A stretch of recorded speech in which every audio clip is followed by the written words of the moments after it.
Hello YouTube, I'm the Beheaded Nerfer, and today I'm going to be bringing you a modifying tutorial, and this time it's going to be for the Zombie Strike Sidestrike. First off, start cracking your knuckles, and we're going to get right into it. First, you're going to want to take out the screws, so grab your screwdriver. I'm using a number 1, just because that's what I use, and you can also use a number 0, but that's not too big of a difference. Just remove all the screws that are visible, and then slide back the slide and remove this one right here. All the screws in it are this size right here, so about the standard, longer ones. But right here, here, and here are 3 smaller screws, a little bit shorter. So just make sure you keep track of the screws and know where you're going to put them when you put it back together. So next we can just pop open the shell like this. And one thing to note here is that the slide is permanently attached, held in place, glued in place by that little metal piece, so it's not coming off unless you want to cut it. And you can just take out this orange piece. That's just kind of annoying. Next, you can take out your little tactical rail nub here. That kind of flies all over the place if you bump it a little bit. Next, you can take out your trigger and its catch and spring. Then you can take out your plunger tube assembly right here. Just take it off of there, and then the little barrel decorative piece right there.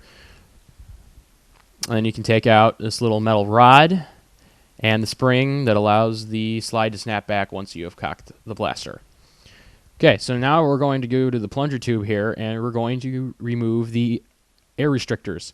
So you can start by just pulling these tabs right here apart and pulling. It's basically just little tabs you pull up and get them over the ledge and pull it apart. It's pretty simple to do. It's a lot easier if you have a little knife. I just chose to use my fingers because I didn't have a knife at the current moment, but definitely use a knife. It helps a lot. And after you get that apart, your AR spring is just going to fly out like that. Put that off to the side. And your air restrictor will just fall out of the front piece like that. And you just set those aside and pick up this piece right here.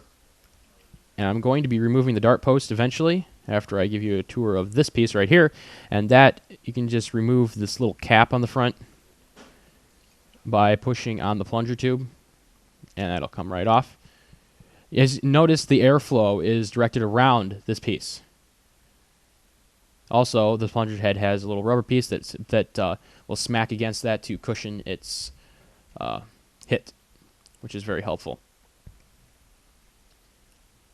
So now we're going to remove that dart post. You're just going to get the side cutters over here and cut the 3 supports encircling the post. Make sure to leave little nubs, is because that will make sure the dart does not get sucked all the way back into the plunger tube and cause a jam, requiring you to reopen your blaster and fix it.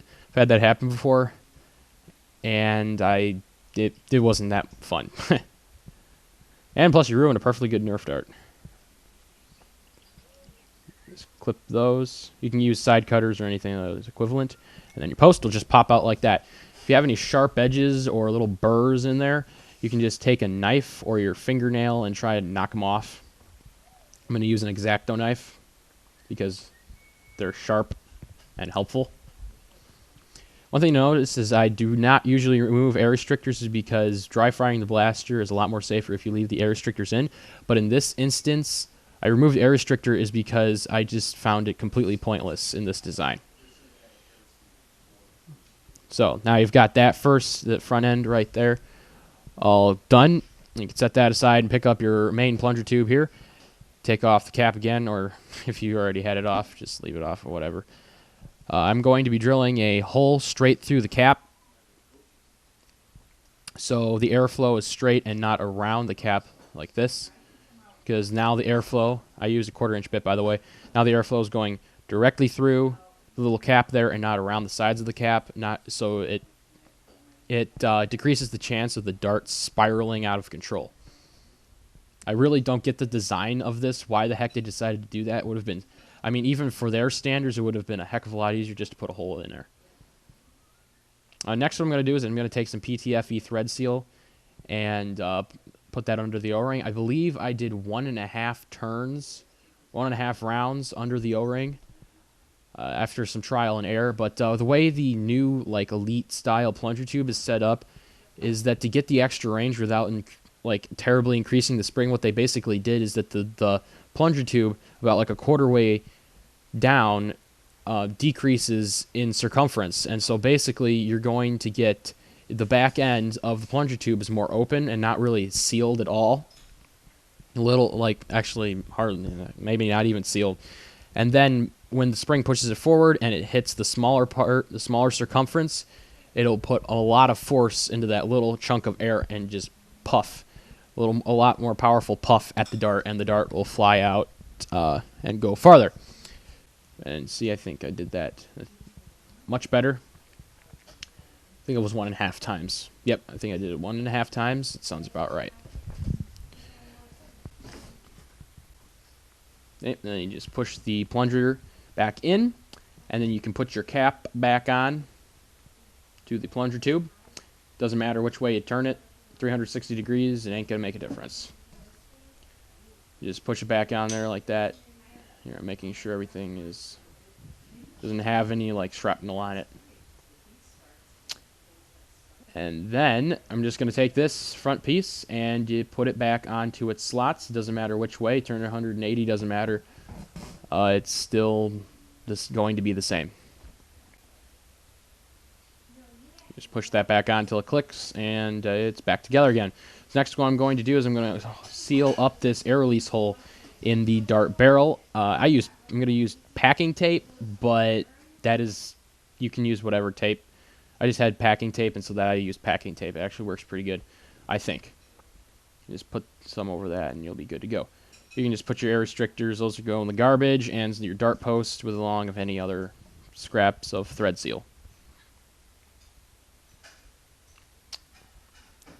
So now we got this, and we're ready to reassemble the blaster. So you can just put your plunger tube assembly back into the decorative barrel piece and slide that into place into its appropriate slots and posts, making sure that the spring is behind its little ledge, allowing it to compress fully and give you more power. If it's not behind the ledge, then it won't give you as much power and could actually make the blaster not able to catch when you pull the slide back. Just make sure everything is pressed down, and now you can go ahead and put this little rod with its spring back into the slide, and the spring around the rod, and then around the post on the inside of the blaster.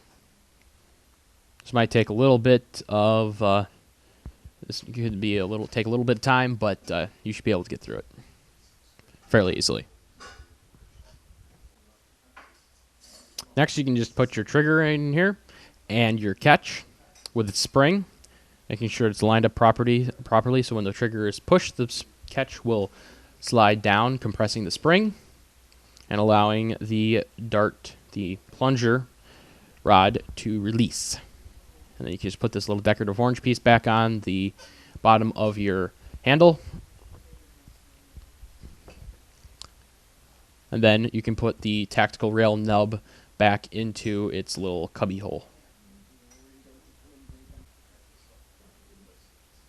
And now it comes to the final step here, and you can just put the other side of the shell back onto the right side, making sure the slide is in the forward position so the slides line up nicely and everything will catch and slide and work.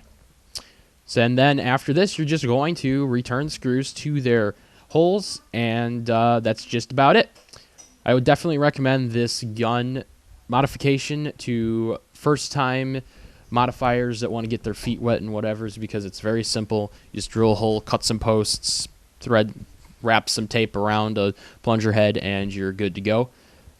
One thing I do want to say is that I don't really ever remove air restrictors. This is like the one blaster that I've actually kept the air restrictors out of, is because I understand air restrictors, when you dry fire, actually saves the blaster from stress, and it won't break the blaster as soon. So in this perspective, though, it didn't make any sense, is because the plunger had actually had a rubber piece on it that was butting up against the little round cap on the plunger tube, and so that was allowing it to be cushioned, and really the air restrictor really doesn't make any difference once you've got the little rubber piece on there. So I just removed the air restrictor, and that's why I did, is because it just doesn't make any sense. I really, even removing the air restrictor, I really don't think increases the range or any performance value really that much at all. But I still removed it because it's just extra plastic. You don't want it. Yeah, so that just about does it for this video. If you would, please click that subscribe button in the lower left corner there. Give me a thumbs up if you liked it. Give me a thumbs down if you disliked it. Leave a comment below. Send me a message using the YouTube Messenger, and I will get back to you as soon as I can. So, until next time, guys, keep nerfing.